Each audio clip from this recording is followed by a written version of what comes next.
Hey guys, so something different for day 4. I actually found a Christian creepypasta by General Meldor over here on DeviantArt, and it's called The House on Branchland. Ooh.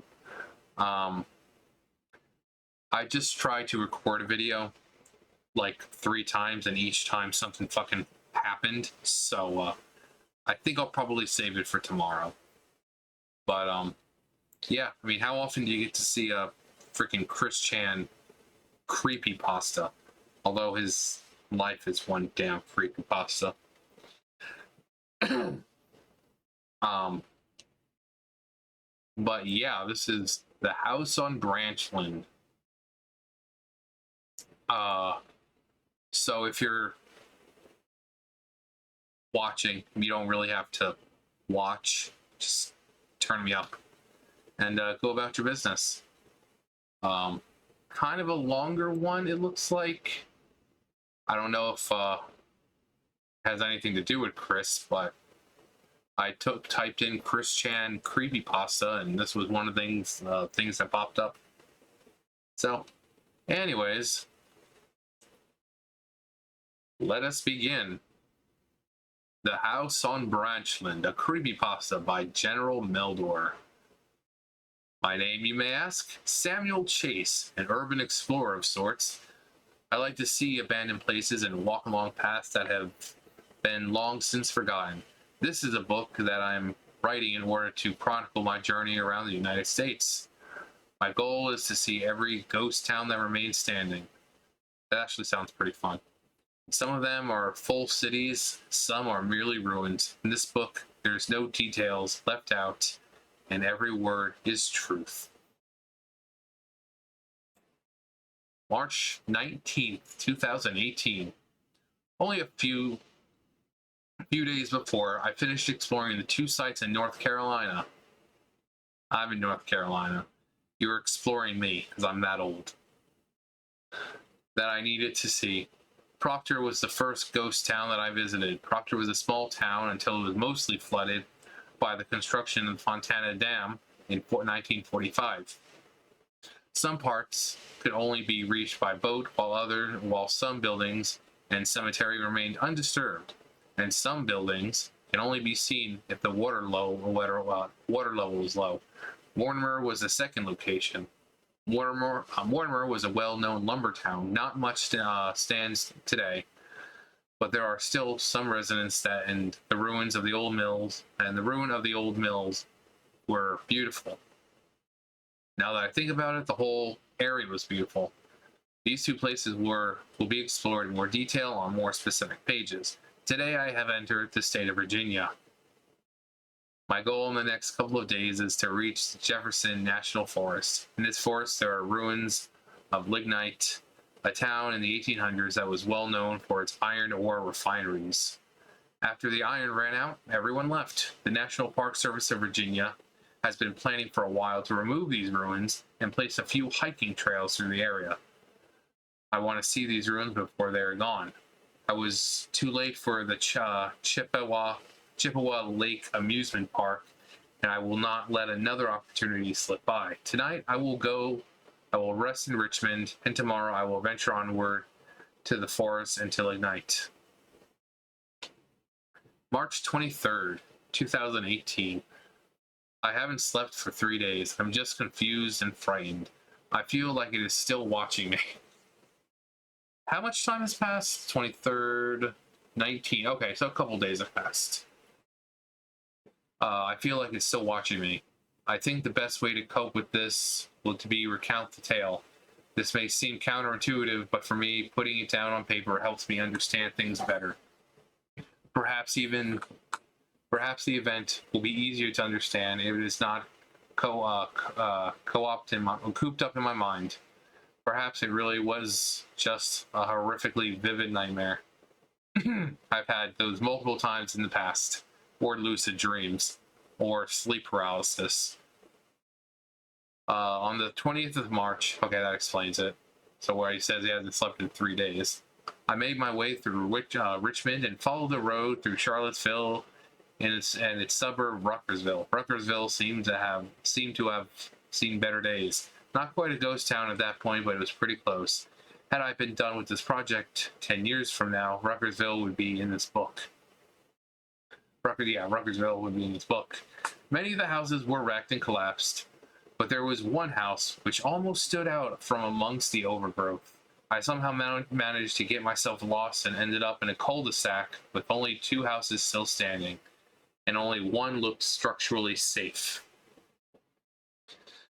Most times, I can resist exploring abandoned houses. Usually the worry of trespassing conviction. Ghost towns are different. They are more public and attract tourism. It's true. Is enough to quell this desire, but for some reason this house pulled me towards it, like it was calling to me. There was no other cars around. I saw no other people, so I decided it would be safe to explore it. I parked my car in an area that was pretty secluded and quietly walked to the house. I was still a bit nervous. It was in the middle of the morning, but I could not wait until the night to explore. The compulsion was that strong. I took a deep breath and stepped onto the overgrown lawn. Are you sure you just didn't come when Chris was there? Because, I mean, well, then again, his outside was pretty kind of maintained, so. I slowly walked up and looked at, like, car tracks from years past. As I got closer to the house, the pull seems to grip me tighter. I began to feel as though I had to explore this place. At the top of the track rested a dark blue, rusted car. All four of its tires had gone flat years ago, and half of its windows were either broken or missing. Where there was plant growth inside and outside of the car. I examined this car closely. I could not tell what model of the car it was, but I could see part of the logo, which I recognized as a Ford vehicle, and due to the style of the car, it had to be from the late 1980s to the mid-1990s. On the ground near the car, I found a heavily rusted license plate that read Sonichu. This name seemed strange to me, but I did not think much of it. I turned to look at the house, which now seemed to be overseeing me, like it was watching and waiting for me to enter the house. Hello and welcome to the Sonichu Temple. Have you come to make a donation? I walked up to the front door of the house with my heart racing faster than with every step. I saw the nameplate on the house on the ground. I picked it up and it read 14 Branchland Court. I grasped the tarnished doorknob and slowly began to open the door, almost expecting something like a raccoon or a fox to jump out at me. However, I did not expect the door to simply fall off the hinges as soon as I pulled it. This house did not look as bad as I was expecting. The roof and some of the upper floor had caved in, but some of the first floor and probably the basement were still mostly intact. I looked to the left and the right and found that reaching the rooms on this floor would not be a good idea. There was too much rubble for me to move through. But that was not my only reason. The force that had called me to the house was now pulling me to the basement stairs. God, don't do it. It's Sonichu. I'm telling ya. As I approached the stairs to the basement, I began to feel colder, as though a breeze was tickling my neck. I proceeded to move slowly, step by step, but about halfway down, I froze in my tracks. I could have sworn that I heard something like a sigh or a whisper. I reached the bottom step and turned on my little flashlight that I always have on hand. I shined it into the corners that were not already exposed to the mid-morning sun. There were cobwebs and rotted wood everywhere. There was also a high level of rodent activity and bird droppings on the ground, probably an owl that perches in the upper rafters at night. There was also a door on the left side, closed, and a bathroom on the right that was missing a door. As though something snapped in my brain, I charged at the door on the left like a wild man. I kicked the door in. I expected the force of my kick to cause the rest of the first floor to collapse, but it did not, to my surprise. The room looked pristine, except for the pile of rubble in the middle. Parts of the roof was covering the hole on the floor, which bathed the room in black. I shined my flashlight around the room to see where I could maneuver around and look at things. I shined my light into the corner at a shelf and dropped my flashlight. I screamed out in horror. On the top shelf there was a blue and brown totem of sorts. Staring at the corner across the room, I picked up my flashlight and shined it on the totem. I released a little nervous laugh and stopped suddenly. I could have sworn that I heard the sigh or whisper again. Out of curiosity, I began to dig through the pile of rubble to see if I could find out anything about the person or people who lived here in the past. As I began to dig through the pile, I found a dirt-stained banker's box that was still in pretty decent shape. It must have been shielded from the elements by the pile and a collapsed roof. I pulled out the box and waited for the pile to settle back down. I opened the box, held my flashlight with my teeth, and began to sift through its contents. On top of a stack of papers, there was a plastic or clay medallion of sorts. I thought of as a mutant Pikachu with a sly, happy smirk, a creature from a game I played as a kid. I wonder what game that was. I placed the medallion on my side and went back to digging through the box. Inside were comic pages, which must have been drawn by a child. You would think so. This comic was called Sonichu. I began to read the first installment of the story. Please don't. Apparently, Sonichu is a combination of Pikachu and Sonic the Hedgehog, another video game character from my youth. As I dug deeper, I found other things besides the comics. I found photographs of a man wearing a medallion that was now at my side. I also found pictures of a woman. As I looked at these pictures, I thought I heard more whispering, names to be more specific. Megan, Ivy, Anna, Crystal, Patty, Sweethearts, Christian. Is Sweethearts? These were only a few of the words that I heard. I began to feel paranoid and decided to leave. I took my flashlight, looked at the totem, and froze like a deer in a pair of headlights. The totem, which I could now see as Sonic, now turned to face me. I got up to run, but the gaze of the totem was paralyzing me like Medusa. Then it got weirder. The medallion began to glow and levitate in front of me. Oh God, spoopy poopy. The medallion began to move closer. Its little smirk was now a toothy grin. Blood began to pool and drip from its eyes. Hyper-realistic blood. I began to believe that I was about to be possessed by the devil, or that he was going to take my soul. It moved ever closer to me, and the toothy grin opened. Like that of a vampire, it went from my neck, hissing words that I will never forget. My heart level has been shattered, and I will now have yours.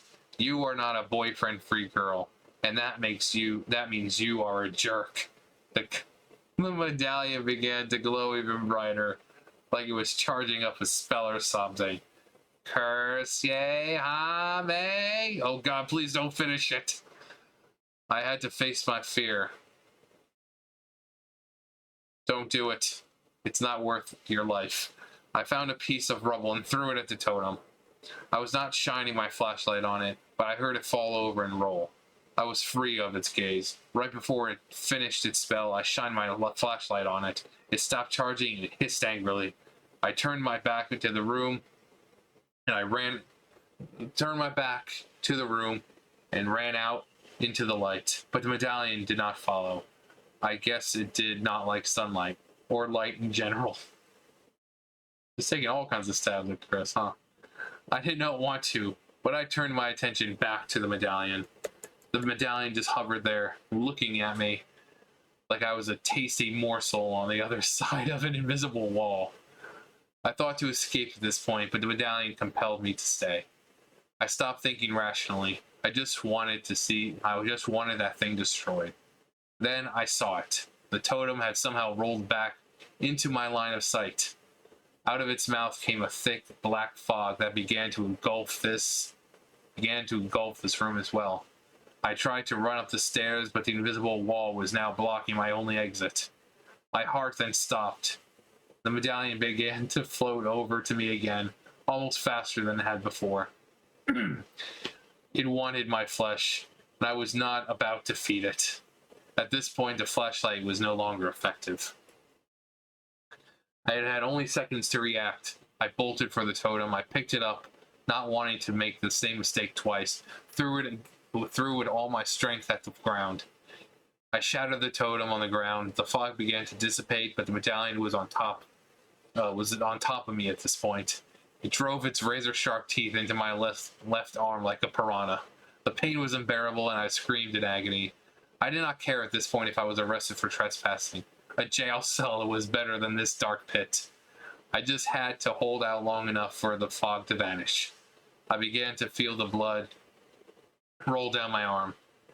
For a rapid object, it did not seem too hungry. It just held on for dear life. It almost seemed like it only wanted me to stay. My only answer was a loud, resounding no.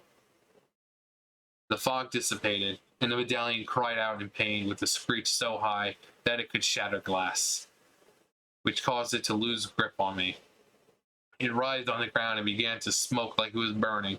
I chose this point to act. I raised my leg and crushed the medallion underfoot, the teeth drilling through my shoe. I endured the pain and held my foot on until the screaming stopped.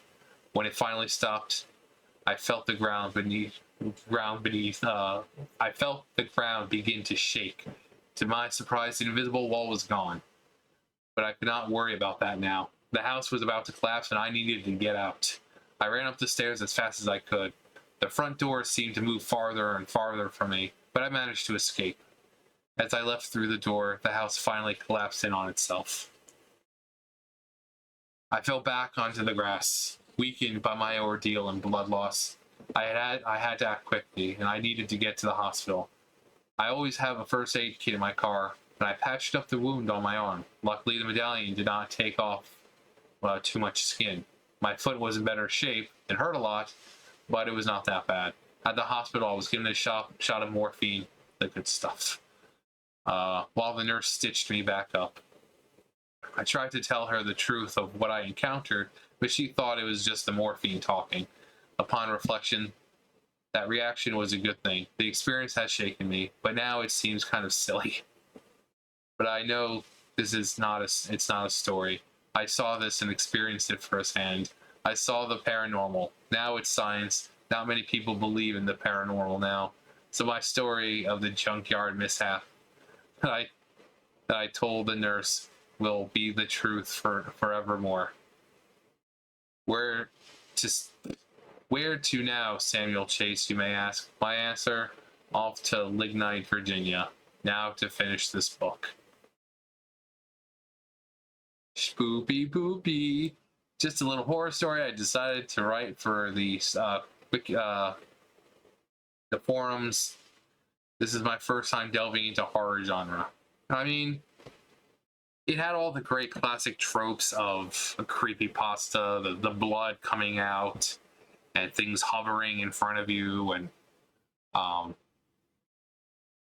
the only thing I missed was the mention of hyper-realistic blood.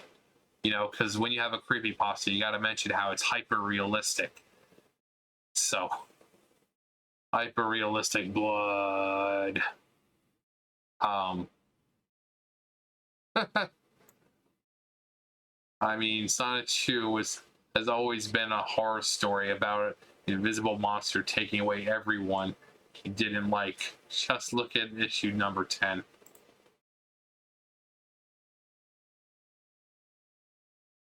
Huh. Dylan Thomas mentioned this on one of his streams. Finally found it after looking for it. Jump scared. It feels like it could happen. I like it. That's great. But yeah, that was the house on Branchland. So they made sure you knew that it was Chris's house from the license plate on the floor or the ground outside to the van, to the medallion, to, you know, the names of his sweethearts to his comic. So, yeah, I mean, obviously, it's just a story, and out of 10, I'd say it's I mean, it was interesting enough, so I give it like maybe a 7 or 8. I mean, it's Chris, you know, it's a story about Chris's house. So, but anyways, let me know what you guys think. If you happen to see another creepypasta like this, let me know. I might be able to continue with it. If people give me content, then Chris Chan week will not just be a week. I'm not saying it's going to be every day, you know, maybe a couple videos per month, but depends on how often you guys give content. I don't mind reading creepypastas like this, so yeah. But this was day 4 of Chris Chan week. So tomorrow's video will be a lot easier for me since I'll be off. I'm fucking cold right now. Gotta go out.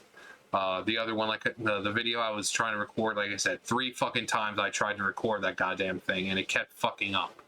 Whether, you know, I pressed, you know, to pause and then I tried to unpause and it just didn't unpause, or pausing, muting my mic so where you can hear the video, and then thinking I'm you know, unmuting the mic. Now I'm sitting there talking to myself, but then I finally see the bar at the bottom. It's gray, which means there's no sound. I'm like, okay, fuck this. Fuck this. I was gonna do both the video and this, but I'm like, I'll just do this today, and then on that video I'll do tomorrow. But yeah, Chris Chan creepypasta. If you guys have got something similar to this you want me to read, by all means let me know. And yeah, you guys know the drill. I'll see you guys later. Bye guys.